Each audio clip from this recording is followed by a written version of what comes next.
সারা দেশে আবারও শীত জেগেছে। উত্তরের জনপদ পঞ্চগড়ে ৭ ডিগ্রির ঘরে নেমেছে তাপমাত্রা। ঘন কুয়াশার সঙ্গে বইছে হিমেল বাতাস। কনকনে ঠান্ডায় বিপদগ্রস্ত হয়ে পড়েছে ওই জেলার জনজীবন।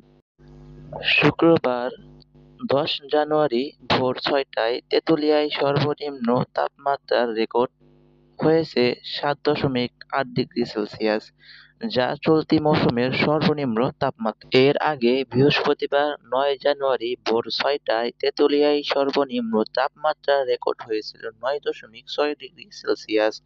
এর আগের দিন এই জেলার তাপমাত্রা ছিল ১৪.২ ডিগ্রি সেলসিয়াস।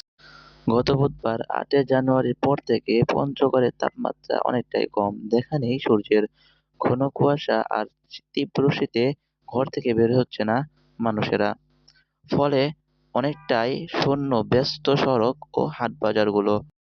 হাসপাতালগুলোতে শীতজনিত রোগীর চাপও বেড়েছে। আক্রান্তদের মধ্যে বয়স্কদের হার বেশি।